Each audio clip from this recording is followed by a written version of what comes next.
How is everybody today? If you haven't been to my classes before, I'm Chef Angie. A little bit background about myself. I teach culinary arts at the LaPorte County Career and Technical Education Center. So I teach 11th and 12th graders how to become chefs. Today you guys have joined us for our plant-based cooking class. So today we are going to be making a vegan chili. I decided today I was going to go ahead and do my dicing in front of you guys because I think I'll have enough time to take care of that during the video. There wasn't a lot of dicing and slicing today, so we're going to go ahead and do a demonstration on cutting onions and garlic today. Just grab a vessel real quick to put these in once I do have them diced.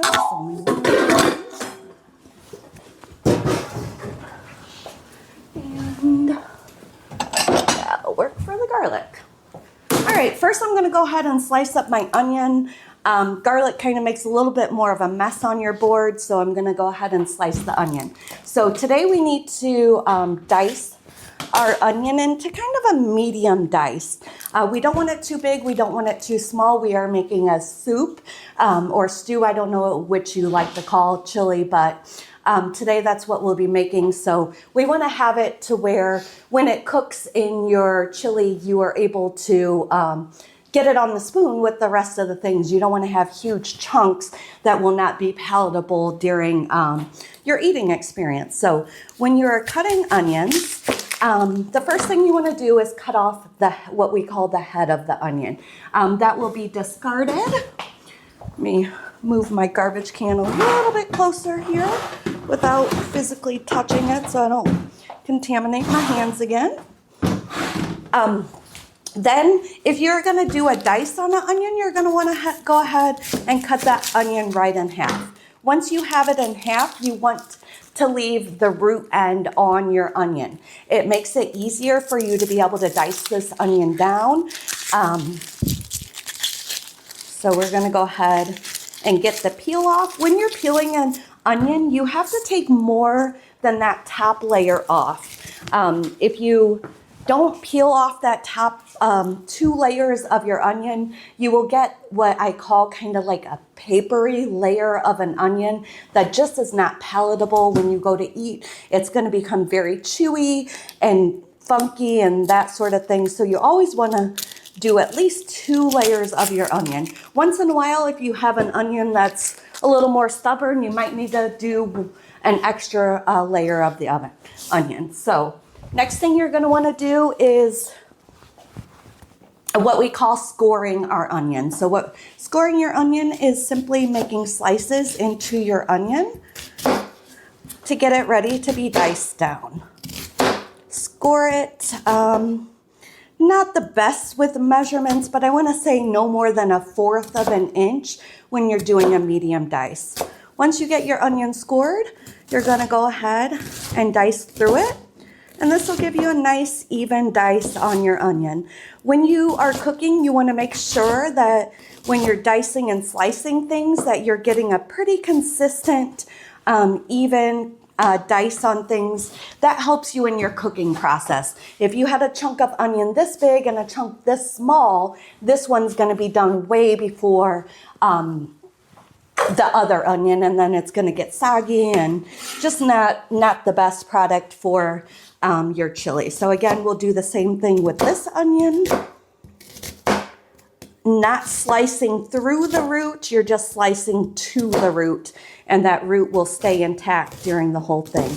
Make sure when you are slicing, you've got your little claw with your fingers. That way you're not cutting your fingers off in the process of dicing or slicing your onions. I know a lot of people have issues with onions making you cry. I've been a chef for so long, most of the time it just doesn't even affect me. As you see, I just sliced right through that without any issues. So I hear tricks and tips about it. Do it under running cold water, all those sort of things. I really have not found anything that really does prevent that. It's a reaction. I have students that will have tears streaming down their face from cutting onions, and some that are not affected in any type of way. So the next thing we're going to do is mince up our garlic.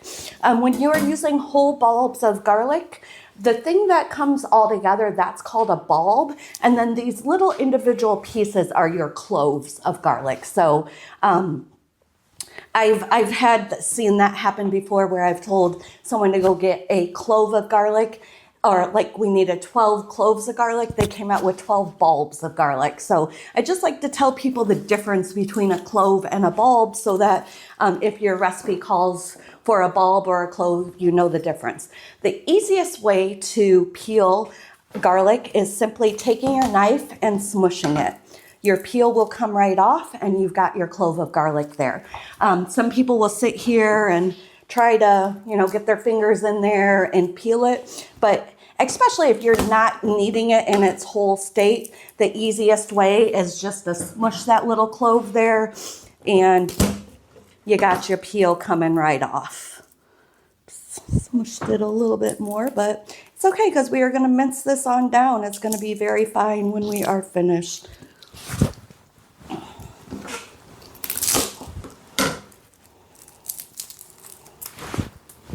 Sorry, we are doubling the recipe like we typically would. It called for 4 in the initial recipe, so that means we are going to need 8 cloves of garlic. If you notice, all these cloves are different sizes. So if you find you've got some cloves that are a lot larger than others, you may cut back on the number of cloves that you're going to use in this recipe. Some people really love garlic, some people not so much. So again, as I've always told you guys, when we do these recipes, use your own personal judgment, your own personal taste.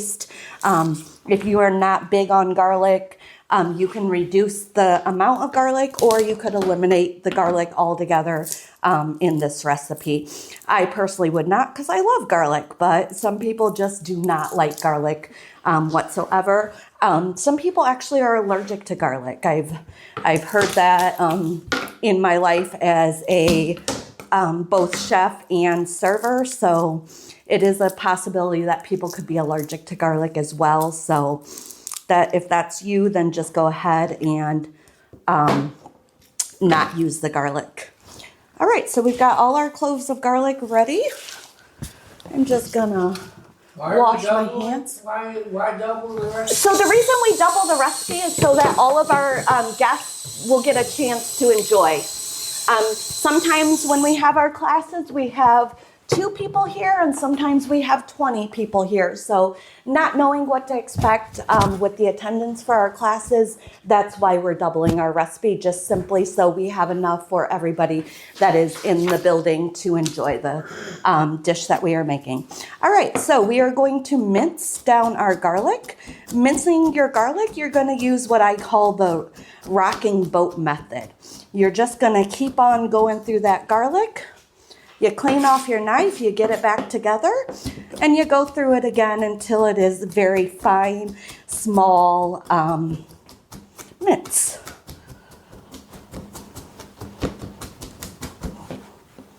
Just be careful when you do clean off your knife, you are going from this side and not that side, because you could potentially cut yourself.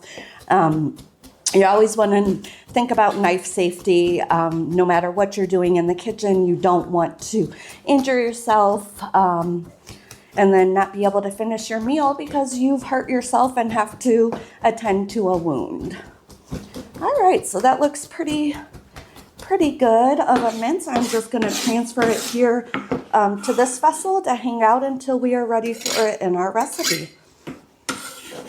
Today, I am also going to measure everything as I go instead of like I traditionally have done in the past and measured ingredients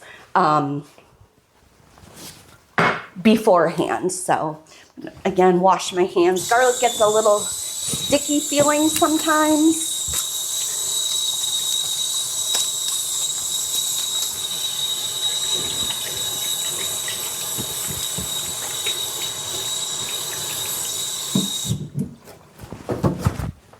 All right, so now that we've diced our onions and we've minced our garlic, we're ready to go. You guys can see the stove with the mirror? No? Do I need to move closer probably?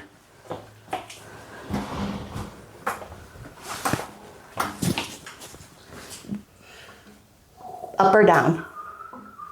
This way? Right there. I don't know A about little that. bit more. Right there. Right there? Good? All right. All right, so our first step in our recipe is to brown our onions. I think this is the correct one. So it calls for 1 tablespoon. Of course, we are going to double that to 2 tablespoons to cook our onions in. Again, with the oil, don't have to be completely accurate. It's just the oil to saute the onions in. So we are going to go ahead and let that get hot before we move on to our next step.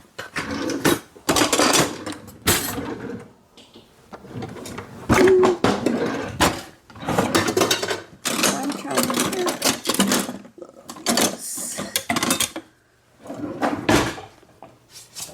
All right.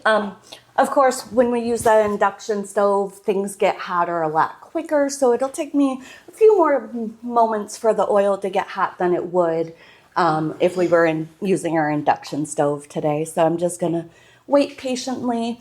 Where did I put my onions? Let's see how we're... What is vegan ground beef? Vegan ground beef is a plant-based ground beef. Let me see.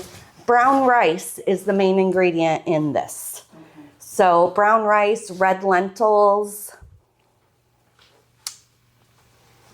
a little starch, potassium, salt, vinegar, those sort of things. So it's made out of grains.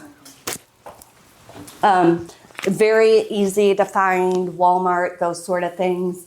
You might find it with the fresh meat, or it might be found in the frozen section, depending on which grocery store you are shopping at. So I hear those few onions I previously put in starting to sizzle. So we're gonna go ahead and add our onions. I know that our recipe called for yellow diced onions, but we had red or purple, depending what you call it, on hand, so I went with that. It may give you a little bit of a sweeter taste in your chili than that yellow onion, but again, personal preference. Some people prefer red onion over yellow onions. Again, as I've told you guys in the past, this recipe does call for olive oil, but if you choose to use any other type of oil, if you prefer a vegetable oil, canola oil, even if you wanted to use butter to saute your vegetables, then you could totally switch it up and use whatever carrier oil that you would prefer. So I know the recipe said, I think 5 to 7 minutes on this. 7 to 10 minutes until fragrant. So I do have my heat. This being an electric versus gas stove as well, it does cook a little bit quicker than your traditional gas stove. It gets hotter for some reason. I'm not a scientist, but I just know that it does. So we're going to let our onions go ahead and soften up and turn lightly brown. Then the next step, we will add our garlic until fragrant. Until fragrant means that we can start smelling that garlic coming out of the pan. So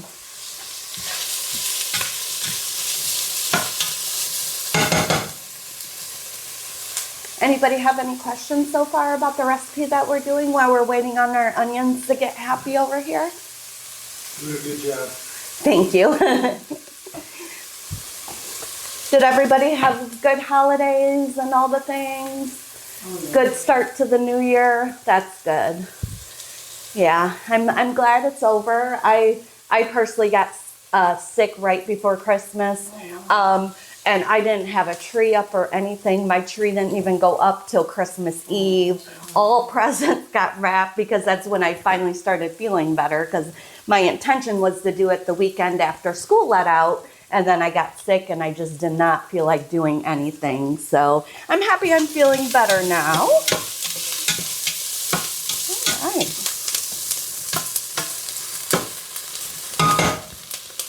Those onions are actually browning fairly quickly, so we can go ahead and move on to our next step and add our garlic in.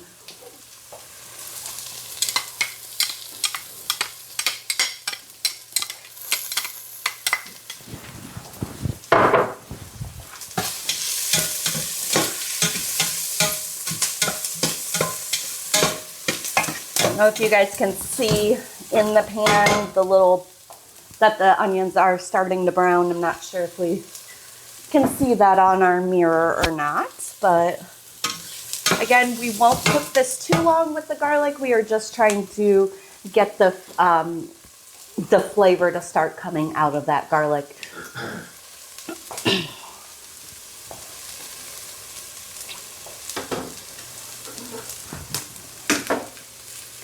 It does have an easy to open. Hope that, oh good. First easy to open thing that ever was actually easy to open, I guess. All right, so again, we are going to use double the amount of the vegan ground beef in our recipe. Of course, this one wants to be a little more difficult. There it goes.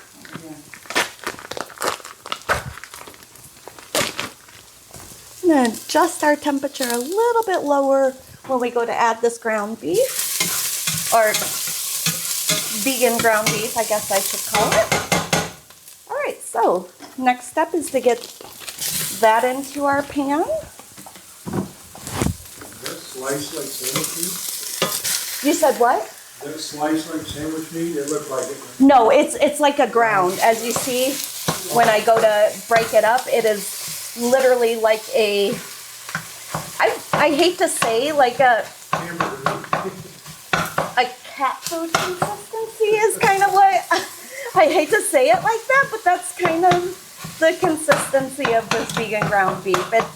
It's not as solid as your ground beef would be. So we're going to get that in the pan and get it all broke up, mixed in there with our onions and garlic.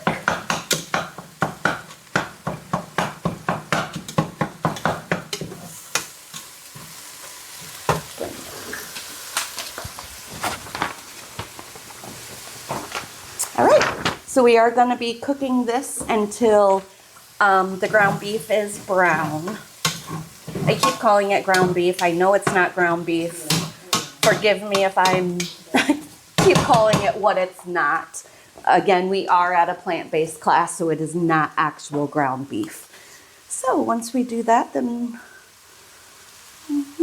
all our seasonings go in. Yep. All right. Just gonna patiently wait for this to start browning.